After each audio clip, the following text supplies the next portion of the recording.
নারীদেরকে বলবো, আপনারা পুরুষদের প্রতিদ্বন্দ্বী নন, আপনারা পুরুষদের পরিপূরক। একজন নেককার নারী একজন পুরুষের পিছনে থাকলে এই পুরুষ বিশ্ব জয় করতে পারবেন ইনশাআল্লাহ। পরে আসেন নূহ আলাইহিস সালাম, তার স্ত্রী কি ঈমান এনেছিল? ঈমান আনে নাই। এখানে মনে রাখবেন, আপনি যদি ঈমান না আনেন, আকীদা ঠিক না করেন, আমল ঠিক না করেন, আপনার পরিচয়, বংশ, গোত্র, বর্ণ আপনাকে বাঁচাতে পারবে না। নূহ আলাইহিস সালামের স্ত্রী জাহান্নামে চলে গেছে, লূত আলাইহিস সালামের স্ত্রী জাহান্নামে চলে গেছে, যদিও তারা নবীদের আন্ডারে ছিলেন।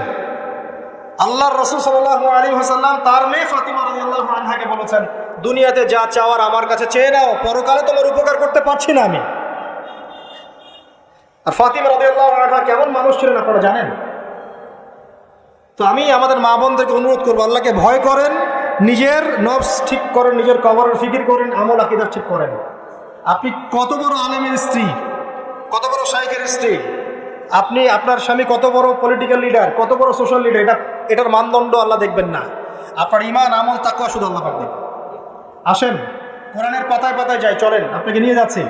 ইব্রাহিম আলাইহিস সালাম নাম শুনেছেন? তার স্ত্রী সারা আলাইহিস সালাম পৃথিবীর সুন্দরী নারীদের মধ্যে অন্যতম। দুজন সুন্দরী নারীর কথা এসেছে, একজন হাওয়া আলাইহিস সালাম, একজন সারা আলাইহিস সালাম। আমাদের এইসব সুন্দরী নারীদের চেয়ে হাজার গুণ সুন্দরী ছিল, অত্যন্ত সুন্দরী। খেয়াল করে দেখবেন, এই যে ইব্রাহিম আলাইহিস সালামের বংশধর যারা, তাদের চেহারা এবং সুরত কিন্তু অত্যন্ত সুন্দর।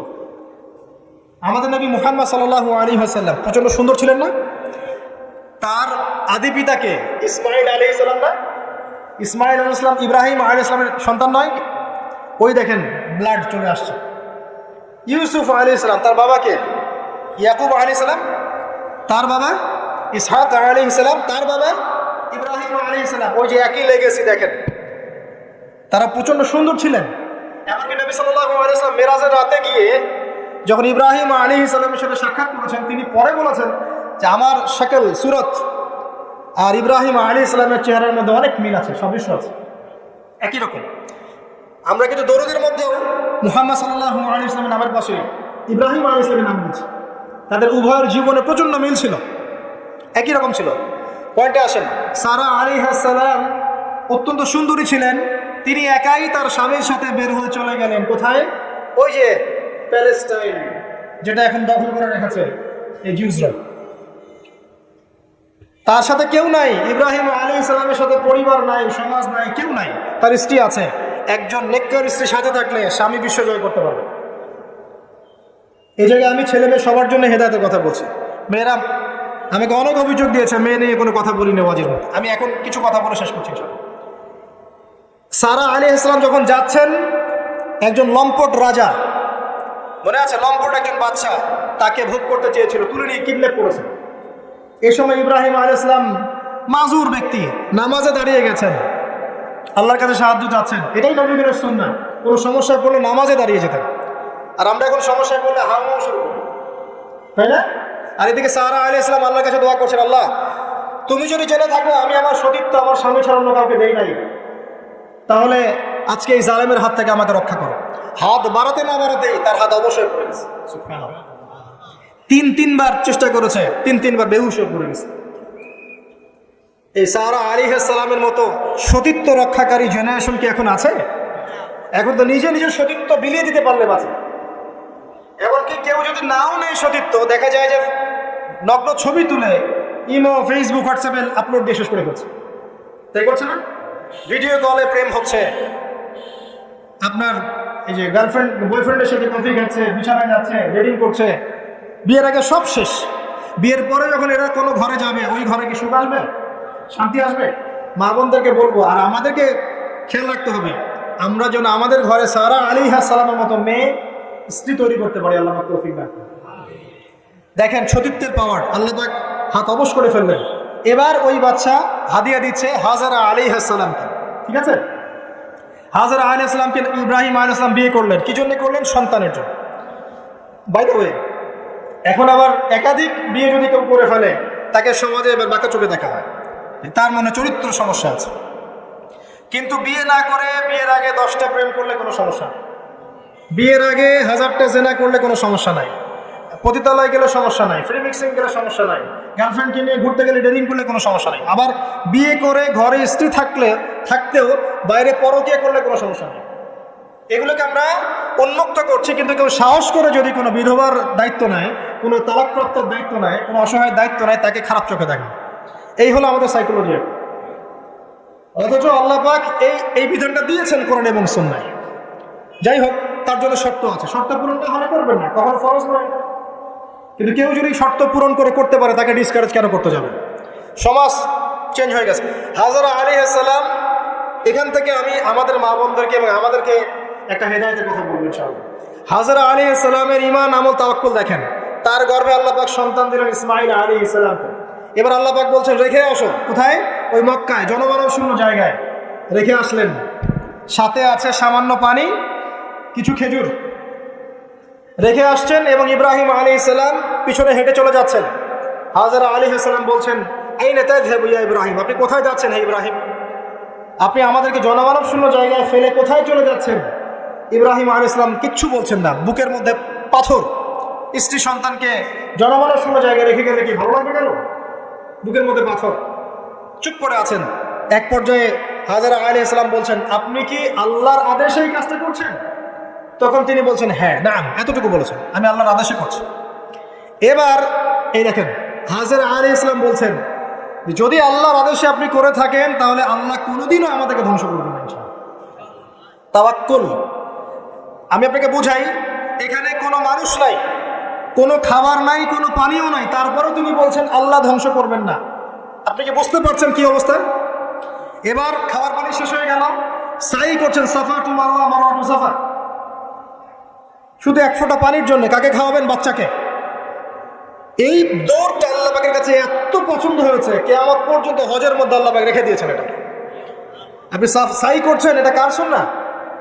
হাজরা আলাইহিস সালামের। হজের ম্যাক্সিমাম কাজগুলো তাদের পরিবার কেন্দ্রিক। জামরায় পাথর নিক্ষেপ করা, এই যে তাওয়াফ করছেন, মাকাম ইব্রাহিমে দাঁড়িয়ে নামাজ পড়ছেন, সব কিন্তু এই বংশের সাথে জড়িত। এই ইসমাঈল আলাইহিস সালাম, এই হাজরা আলাইহিস সালামের গর্ভ থেকে এসেছেন। যেমন মা তেমন সন্তান। ইসমাঈল আলাইহিস সালামকে তার বাবা মানুষ করেননি, তাকে মানুষ করেছেন তার মা। বাবা কিন্তু অনেক দূরে, প্যালেস্টাইনে, মাঝে মাঝে আসেন, মাঝে মাঝে যান। কথা বুঝতে পারছেন? এরকম মায়ের গর্ভ থেকেই এমন সন্তান পাওয়া সম্ভব, যেই সন্তানকে তার বাবা বলছেন যে, ইয়া বুনাই ইন্নী আরা ফিল মানামি আন্নী আযবাহুক, হে আমার সন্তান, আমি স্বপ্নে দেখেছি আমি তোমাকে জবাই করছি। ফানজুর মাযা তারা, তোমার রায় কি আমাকে বলো। এই বাচ্চা তখন বলছে, বাচ্চার বয়স 10, 12, 15, 16 এতটুকু হবে। সে বলছে, ইয়া আবাতি, হে আমার বাবা, ইফআল মা তু'মার, আপনাকে যা আদেশ করা হয়েছে তাই করেন। সাতাজিদুনি ইনশাআল্লাহু মিনাস সাবিরিন, ইনশাআল্লাহ আপনি আমাকে ধৈর্যশীল পাবেন। যেমন মা তেমন সন্তান। মা বলেছে আল্লাহ আমাকে দেখবে, ওই দেখেন সন্তান, জবাই করে দেন, আল্লাহ আমাকে ধৈর্যশীল পাবেন ইনশাআল্লাহ। এরকম স্ত্রী ঘরে ঘরে না থাকলে আমরা কি ইসমাইলের মতো সন্তান পাবো? যে স্ত্রীগুলোকে আপনি বিয়ে করছেন, তারা কি আসলে এমন? বিয়ের সময় দেখেছেন আপনি শ্বশুরের সম্পত্তি, মেয়ের সৌন্দর্য, বা পালিয়ে করেছেন, অ্যাফেয়ার করে করেছেন, এখন বিয়ের পরে হাওয়া করছেন। বিয়ের আগে তো দিনদারিতা দেখেন নাই। আল্লাহ নবী কখনো বলেননি 4টা গুণ দেখে বিয়ে করো, হাদিসের শব্দ এমন নয়। ওলামায়ে কেরামকে জিজ্ঞাসা করেন, 4টা গুণ দেখে বিয়ে করো নয় শব্দটা, 4টা গুণ দেখে সাধারণত বিয়ে করা হয়। 4টা গুণ দেখে সাধারণত বিয়ে করা হয়। সম্পদ, সৌন্দর্য, বংশ, দিনদারিতা। তোমরা দিনদারিতাকে প্রাধান্য দাও, না হলে তোমাদের হাত ধুলোই ধূসরিত হবে। এখন দেখা যায় দিনই ভাইরা দিনদার ক্যাটরিনা কাইফ খুঁজতেছে। দিনদার মেয়ে চাই, কিন্তু সুন্দরী লাগবে না। কেন? একটু অসুন্দর হলে আপনার চলবে না? আপনার স্ত্রীর কাছে যা আছে অন্য মেয়ের কাছে তাই আছে, এর বাইরে কিছু নাই। আর 2 দিন পরে, 1 বছর, 2 বছর, 3 বছর পরে, 5 বছর পরে গিয়ে দেখবেন সব সমান হয়ে গেছে। এই দেহের সৌন্দর্য থাকবে না। মনে তাকওয়া থাকলে, আল্লাহ ওয়ালা স্ত্রী হলে আপনি দুনিয়াতে জান্নাতে থাকবেন ইনশাআল্লাহ। দুনিয়াতে আপনি জান্নাতে থাকবেন ইনশাআল্লাহ। আর যদি ঘরে একটা বদকার স্ত্রী থাকে, তাহলে আপনার দুনিয়া জাহান্নাম, দুনিয়া জাহান্নাম। অতএব বিয়ের আগে, বিয়ের সময় খুব কেয়ারফুল থাকবেন। আপনি দিনদার মেয়েকে প্রাধান্য দেন, এবং মেয়েদেরকেও বলবো দিনদার ছেলে বিয়ে করে না। অনেক বড় চাকরি করে, অনেক বড় ব্যবসা করে, এটা সেটা, নামাজ পড়ে না, এগুলো দেখছেন না, সুদের চাকরি করে, ঘুষ খায়, আপনি রাজি হয়ে যাচ্ছেন। এরপরে গিয়ে পস্তাচ্ছেন যে হুজুর আমার সংসারে অশান্তি এটা সেটা, এখন তো প্রস্তাব লাভ নাই, বরং আপনার সন্তানও হবে ওই নাস্তিক কলিমের মতোই। আমরা দুনিয়ার স্বার্থ খুব ভালো চিনি, দুনিয়ার স্বার্থকে ত্যাগ করে দিনকে অগ্রাধিকার দেন, আল্লাহ পাক কবুল করবেন ইনশাআল্লাহ। এই হলো ইসমাইল আলাইহিস সালামের মা, তিনি যেমন সন্তান তেমন এখানে আমাদের জন্য আদর্শ আছে। এখনো যদি আমরা দিনের বিজয় চাই, প্রত্যেক পরিবারের কর্তাকে হতে হবে ইব্রাহিমের মতো আলাইহিস সালাম, প্রত্যেক পরিবারের সন্তানদেরকে হতে হবে ইসমাইলের মতো আলাইহিস সালাম, প্রত্যেক পরিবারের মা বোনদেরকে হতে হবে হাজরা সারার মতো, তবেই আদর্শ পরিবার হবে ইনশাআল্লাহ। আল্লাহ পাক আমাদের সবার পরিবার এমন করে দিন, আল্লাহুম্মা আমিন। এবং এটা অসম্ভব কিছু না, এটা সম্ভব। এটা করতে গেলে আপনাকে সরকার প্রশাসন বাধা দিবে না, আপনাকে পিটাবে না, কিচ্ছু করবে না, এটা আপনার উপরে, এটা আপনি করতে পারেন, ইসলাম সংশোধন আপনি করতে পারেন, চেষ্টা করেন, আল্লাহ পাক তৌফিক এনায়েত করুন। আর কয়েকটা আমি নসিহত করে শেষ করছি মেয়েদের জন্য, সেটা হচ্ছে পরে চলে আসেন মারিয়াম আলাইহিস সালাম, তার সতীত্ব এত পবিত্র ছিল, আল্লাহ পাক তাকে মিরাকেল বানিয়েছেন, তার গর্ভে ঈসা ইবনে মারিয়ামকে জন্ম দিয়েছেন। খেয়াল করে দেখেন, ফেরাউন, মনে আছে ফেরাউন, তার ঘরে একজন ইমানদার মহিলা ছিল না? নবী সাল্লাল্লাহু আলাইহি ওয়াসাল্লাম মেরাজে গিয়েছেন, সেখানে দেখেছেন বেশিরভাগ অধিবাসী জাহান্নামী নারী, এর মধ্যেও তিনি একটা সুগন্ধ পাচ্ছেন জান্নাতের। তিনি জিজ্ঞাসা করলেন এই সুগন্ধ কোত্থেকে আসছে? তখন জিবরাইল আলাইহিস সালাম তাকে জানিয়ে দিলেন, এটা ফেরাউনের সেই যে দাসী যাকে ফেরাউন হত্যা করেছিল ঈমানের কারণে, ওর ঘর থেকে, জান্নাতের সেই ঘর থেকে সুগন্ধ আসতেছে। ফেরাউনের ঘরেও মুমিনা নারী থাকতে পারে, তাহলে আমাদের ঘরে থাকতে পারে না? থাকতে পারে। ফেরাউনের ঘটনা মনে পড়লো যে মুসা আলাইহিস সালাম, তার মা সন্তানকে ভাসিয়ে দিয়েছিলেন না সিন্ধুকে, মনে আছে? আল্লাহ পাক ওই সন্তানকে তার কোলে আবার ফিরিয়ে দিয়েছেন, মনে আছে? এখানে একটা শিক্ষা আছে। প্রিয় মা বোনরা, আপনারা যদি আপনাদের সন্তানকে আল্লাহর পথে দেন, আল্লাহ পাক আপনার চক্ষু শীতল করে দিবেন ইনশাআল্লাহ। ওই সন্তানকে ঘুরিয়ে এমন একটা অবস্থান দিয়ে আপনার কাছে নিয়ে আসবেন, আপনি ওকে দেখে পরিতৃপ্ত হয়ে যাবেন। এখানে নসিহত আছে, তিনি ভাসাতে পারছিলেন না, মন কাঁদছিল, আল্লাহ পাক মনটাকে কিন্তু নরম করেছেন, শক্ত করেছেন, মনটা শক্ত করেছেন। তারপরে আল্লাহ পাক ওখানে একটা ইলহাম করেছেন, তিনি ভাসিয়ে দিয়েছেন। তারপরে আল্লাহ পাক ওই সন্তানকে আবার তার কোলে ফিরিয়ে দিয়েছেন দুধ পান করানোর জন্য। ঘটনাটা পড়ে দেখেন।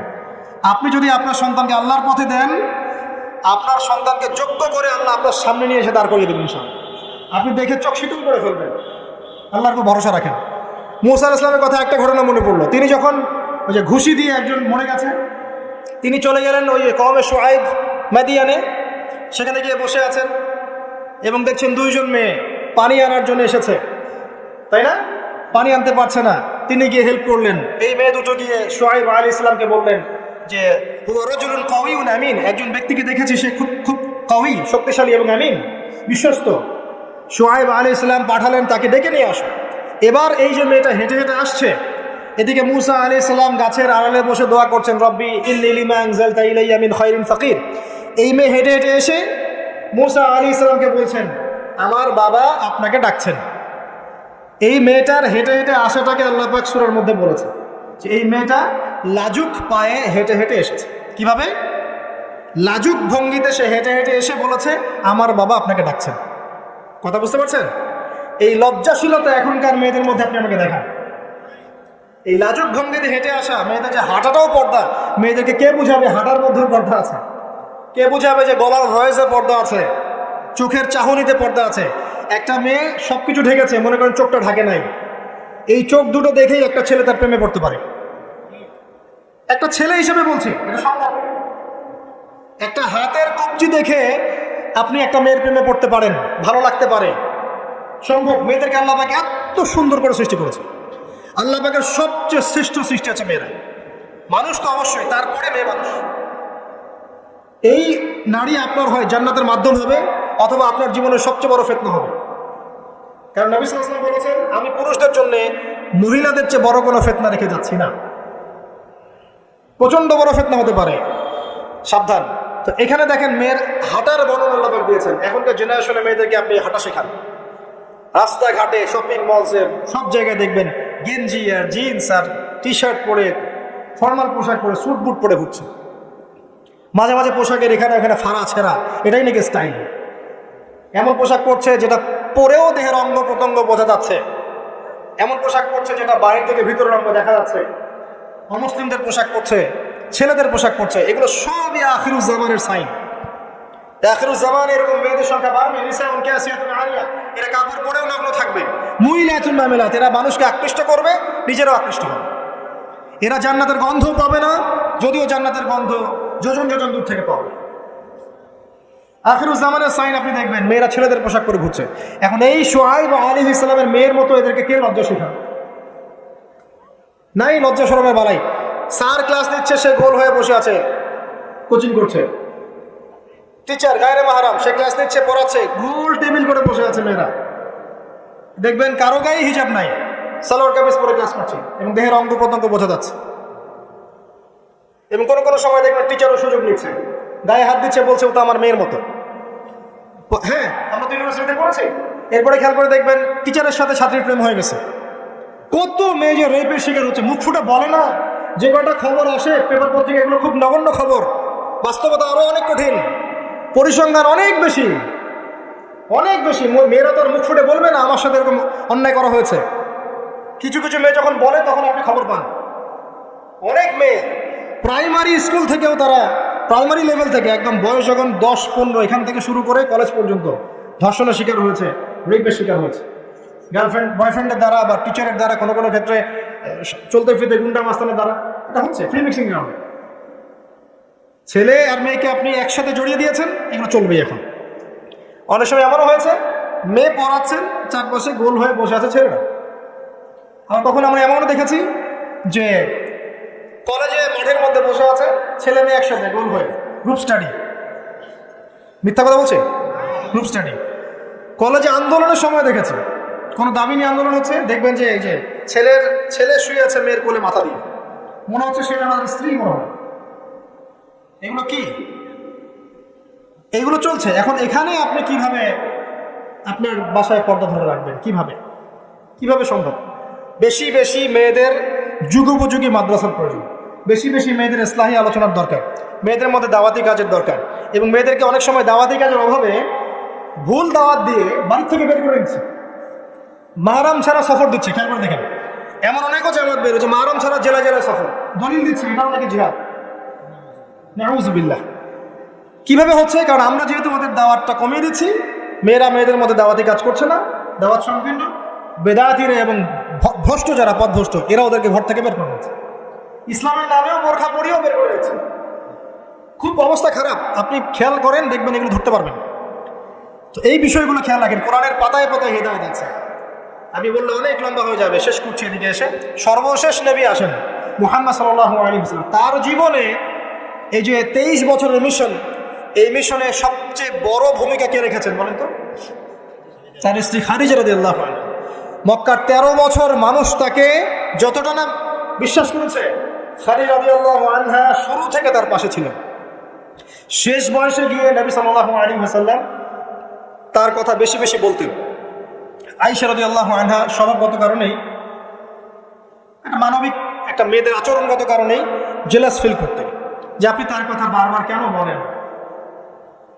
তিনি বলতেন, হে আয়েশা, তোমরা খাদিজাকে ভালো মন্দ বলো না। যখন কেউ আমার কথা বিশ্বাস করে নাই, খাদিজা করেছে রাদিয়াল্লাহু আনহা। তিনি এমন একজন মানুষ ছিলেন যিনি তার প্রতিপত্তি, সম্পদ, সামাজিক খ্যাতি সবকিছু ইসলামের কল্যাণে ঢেলে দিয়েছেন। হেরা গুহায় নবী সাল্লাল্লাহু আলাইহি ওয়াসাল্লাম যখন বসে থাকতেন, তিনি গিয়ে খাবার পানি দিয়ে আসতেন। হেরা গুহায় একবার উঠে দেখেন কত উঁচু, কত কষ্ট। আমরা যুবক বয়সে উঠতে পারবো না, এখন সহজ, তারপরেও কষ্ট আছে। এখন না হয় সহজ, ওই সময় কি সিঁড়ি ছিল? তিনি এভাবে উঠতেন, খাবার দিতেন। চিন্তা করে দেখেন, একজন নারী কাজটা করতেন। এবার আসেন, খাদিজা রাদিয়াল্লাহু আনহার বান্ধবীদেরকে খুঁজে খুঁজে নবী সাল্লাল্লাহু আলাইহি ওয়াসাল্লাম গোশত হাদিয়া পাঠাতেন, তাকে এত ভালোবাসতেন। জিবরাইল আলাইহিস সালাম এসে খাদিজা রাদিয়াল্লাহু আনহাকে সালাম দিয়েছেন। নবীজিকে বলেছেন, ওই যে খাদিজা আসছে ইয়া রাসূলুল্লাহ, তিনি যখন আসবেন তাকে বলবেন যে জিবরাইল আলাইহিস সালাম তাকে সালাম দিয়েছেন। এবং আল্লাহ পাক তার জন্য জান্নাতে এমন একটা ঘর নির্মাণ করেছেন যেখানে কোনো হট্টগোল নাই, কোনো শোরগোল নাই। খাদিজা রাদিয়াল্লাহু আনহা, তার ইন্তেকালে নবী সাল্লাল্লাহু আলাইহি ওয়াসাল্লাম অত্যন্ত ব্যথিত হয়েছিলেন, অত্যন্ত ব্যথিত হয়েছিলেন। তার বয়স তখন কত? 23। খাদিজা রাদিয়াল্লাহু আনহার বয়স তখন 40, বিয়ের সময়। কোন ছেলে কি সাধারণত এত বছরের মানে মহিলাকে বিয়ে করতে চাইবে? নবী সাল্লাল্লাহু আলাইহি ওয়াসাল্লাম করেছেন, তাদের মাঝে এত হৃদ্যতা ভালোবাসা ছিল যেটা অন্য কোথাও ছিল না। হ্যাঁ, পরবর্তীতে আয়েশা রাদিয়াল্লাহু আনহার ক্ষেত্রেও নবী সাল্লাল্লাহু আলাইহি ওয়াসাল্লাম বলেছেন যে আমার মন আয়েশার দিকে বেশি টানে, এই কারণে তোমরা আমাকে ভৎসনা করো। মানুষের মন সব দিকে সমান তো হবে না, কারো দিকে একটু বেশি ঝুঁকবে, এই জন্য তোমরা আমাকে ভৎসনা করো। আয়েশা রাদিয়াল্লাহু আনহা যতগুলো হাদিস আপনি জানছেন এর মধ্যে ম্যাক্সিমাম হাদিস যে কয়েকজন রাবি বর্ণনা করেছেন তার মধ্যে একজন হচ্ছেন আয়েশা রাদিয়াল্লাহু আনহা। এই ঘরের হাদিসগুলো কার থেকে জানলেন? আয়েশা রাদিয়াল্লাহু আনহা থেকে। ইসলামের খেদমতে আয়েশা রাদিয়াল্লাহু আনহার যে ভূমিকা, আমাদের এই সেকুলার সোসাইটির সমস্ত নারীকে একত্রিত করলে কোনো খেদমত আসবে না। আসবে? স্বামীর অকৃতজ্ঞ হয়, লানত করে, অভিশাপ দেয়, বুক চাপড়ায়, মাতম করে এবং আল্লাহ এবং তার রাসূলের অবাধ্য হয়। 4টা কারণ এসেছে মোটামুটি ভাবে। মৃত্যুবরণ করলে কেউ তারা মাতম করে, গাত পাত থাপড় দেয়, চাপড়ায়, জামা কাপড় ছুঁড়ে ফেলে, অনেক ক্ষেত্রে এমন করে। এই কারণে মাইয়াতকে শাস্তি দেওয়া হয়, মা বোনদেরকে এটা ত্যাগ করতে হবে। এরপরে স্বামীর অকৃতজ্ঞ হয়, স্বামী সারা জীবন যদি তার জন্য কাজ করে, তার জন্যে তার ভরণ পোষণের ব্যবস্থা করে, একদিন যদি কোনো কিছু ভালো না পায় বলে বসে সারা জীবন তোমার কাছে কিছুই পেল না, এবং বেশি বেশি অভিশাপ দেয়, ঝগড়া লাগলেই গালিগালাজ অভিশাপ দিয়ে বসে। এই কাজগুলো যদি তারা ত্যাগ করতে পারে ইনশাল্লাহ তারা বেশি বেশি জাহান্নামে যাবে না। তবে তাদের বেশি বেশি জাহান্নামে যাওয়ার বর্তমান মডার্ন একটা কারণ হচ্ছে ফেমিনিস্ট রেভলিউশন। ভালো করে শোনেন, ফেমিনিস্ট রেভলিউশন সেই কারণ যার কারণে এখনকার নারীদেরকে আপনি বাসায় রাখতে পারছেন না পর্দায়। এর কারণে মেয়েরা বাইরে বের হয়ে যাবে, ফ্রি মিক্সিংয়ে যাবে, পর্দা ছেড়ে দিবে, নামাজ কালাম দেখবেন ঠিক ঠিকানা নাই, দেখবেন দিনের জ্ঞান অর্জন করবে না, বেশি বেশি হারাম রিলেশনশিপে লিপ্ত হবে, জেনা বাড়বে, ধর্ষণ বাড়বে, পরকীয়া বাড়বে, আস্তে আস্তে তারা জাহান্নামে। এটা হচ্ছে ফলাফল। এটাই সেই কারণ যার কারণে বেশিরভাগ নারী জাহান্নামে যাবে। খুব সতর্ক থাকবেন। কোনো কোনো ক্ষেত্রে দেখা যায় সামান্য দুনিয়ার স্বার্থে তারা নগ্ন হয়ে মডেলিং করতেও দ্বিধাবোধ করছে না, নগ্ন হয়ে ফিল্মগুলোতে কাজ করতেও দ্বিধাবোধ করছে না, ইজ্জত বিলিয়ে দিয়ে টাকা কামাই করতে দ্বিধাবোধ করছে না। কোনো কোনো ক্ষেত্রে দেখা যায় এগুলোকে তাদের ব্রেন ওয়াশ করা হয়েছে, এগুলো সামাজিক সোসাইটির মধ্যে এগুলো আপনার ডিগনিটির মাধ্যম, সম্মানের মাধ্যম, এগুলো বলা হচ্ছে। এই বিষয়গুলো খেয়াল রাখবেন, এই বিষয়গুলো খেয়াল রাখবেন আল্লাহর ওয়াস্তে। এইগুলো সম্মানের মানদণ্ড নয়। সম্মানের মানদণ্ড আপনার ঈমান, আমল, তাকওয়া এবং আপনার সতীত্ব। একবার সতীত্ব চলে গেলে কখনো ফিরে আসবে। আল্লাহ পাক বুঝে তৌফিক দান করুন। আর সর্বশেষ কথা হচ্ছে এই উম্মতের নারীদের জন্যই নবী সাল্লাল্লাহু আলাইহি ওয়াসাল্লাম 4টা কাজের সুসংবাদ দিয়েছেন। 4টা কাজ করতে পারলেই জান্নাতের যে কোনো দরজা দিয়ে ইচ্ছা তারা প্রবেশ করতে পারবে। বাসায় গিয়ে এই হাদিসটা শুনিয়ে দিন। 1 নম্বর, তারা যদি 5 ওয়াক্ত নামাজ পড়তে পারে, 5 ওয়াক্ত নামাজ টাইম টু টাইম পড়তে পারে। 2 নম্বর, তারা যদি রমজান মাসে সাওম রাখতে পারে। 3 নম্বর, তারা যদি লজ্জাস্থানের হেফাজত করতে পারে, মানে পর্দা করতে পারে। এখানে আমি খাস পর্দা বোঝাচ্ছি, ডিজিটাল পর্দা বোঝাচ্ছি না, খাস পর্দা বোঝাচ্ছি। পোশাক এমন হবে না যেটা পরলে শরীরের কাঠামো বোঝা যায়, এমন পোশাক চলবে না। পোশাক এমন হবে না যেটা পরলেও বাইরে থেকে ভিতরের অঙ্গ দেখা যায়। পোশাক এমন হবে না যেটা অমুসলিমদের সাথে সাদৃশ্য আছে। আর পোশাক এমন হবে না যেটা পুরুষদের পোশাক। তারা যদি তাদের লজ্জাস্থানকে হেফাজত করতে পারে। আর 4 নম্বর, যদি স্বামীর আনুগত্য করতে পারে। এই 4টা কাজ যে নারী করতে পারবেন ইনশাআল্লাহ জান্নাতের যে কোনো দরজা দিয়ে ইচ্ছা প্রবেশ করতে পারবেন ইনশাআল্লাহ তাআলা। আমরা পারিবারিক ক্ষেত্রে স্বামীদেরকে অনুরোধ করবো, আমাদের অনেক দোষ আছে, স্বামী ভাই পিতাদেরকে অনুরোধ করবো যে মেয়েদেরকে ছোটবেলা থেকে পড়াশোনা শেখায়। কন্যা সন্তান হলে মুখটা কালো করার দরকার নাই, তারা আমাদের বোঝা নয়, বরং তারাই দেখবেন ওমর, খালিদ, ওসমান, আলীর মতো সন্তান জন্ম দেবে ইনশাআল্লাহ। তাদের গর্ভ থেকেই সন্তান জন্ম হবে ইনশাআল্লাহ। সন্তান মেয়ে হলে মুখটা কালো করার প্রয়োজন নেই। আমরা ওদেরকে দিন শিক্ষা দেব, উপযুক্ত পরিবেশ দিব, নিরাপত্তা দিব, নিরাপদ পরিবেশে দিন শেখার ব্যবস্থা করব। এটা আমাদের উপর দায়িত্ব। তাদেরকে সম্পত্তির অধিকার দিতে হবে, এটা আমাদের উপর দায়িত্ব। জুলুম করা যাবে না, তাদের উপর জুলুম করা যাবে না। তাদের ব্যাপারটা ফিতরতটা হচ্ছে তারা একটু বক্র হবে, তাদের ফিতরত, তাদের চরিত্র স্বভাব হচ্ছে তারা একটু বক্র হবে। এটাকে মেনে নিয়েই চলতে হবে। ফিতরত এটা ওদের, তারা বক্র হবে, আপনাকে আমাকে মেনে নিয়েই চলতে হবে। আল্লাহ পাক তৌফিক দান করুন। এটা এই জায়গায় শয়তান এসে সুযোগ খুঁজবে, এই জায়গায় শয়তান এসে সুযোগ খুঁজবে, এখানেই সবরের পরিচয় দিতে হবে। আল্লাহ তৌফিক রাখে। তাদের দিন শিক্ষা নিশ্চিত করার পর আমলের এখতিয়ার দিতে হবে। সারাদিন ওদেরকে দুনিয়ার কাজে ব্যস্ত করে রাখবেন না। আমরা ওদের উপর যত কাজের চাপ দিয়ে রাখি, এই কাজগুলো করার পর আমল করার ওদের ফুরসত থাকে না। কাজের চাপ কমিয়ে দেন। এতগুলো তরকারি কেন রান্না করতে হবে? একটা দুটা করলেই তো এনাফ। সময় দেন, ওদেরকে সময় দেন। প্রতি বেলায় কেন চুলায় হাঁড়ি চলাতে হবে? নবী সাল্লাল্লাহু আলাইহি ওয়াসাল্লামের তো বাড়িতে 3 মাস কখনো চুলাই জ্বলে নাই। পরপর 2 বেলা তিনি কখনো পেট ভরে খাননি। আমাদের প্রত্যেক বেলায় কেন এত রান্না করতে হবে? ওদেরকে এত ব্যস্ত রাখবেন কেন? সময় দেন, পড়াশোনা করতে দেন, তালিম করতে দেন। 1 বেলা রান্না করেন, 3 বেলা খান। ওরা এত মার্কেটে ঘুরবে কেন? আমরা কি মরে গেছি নাকি?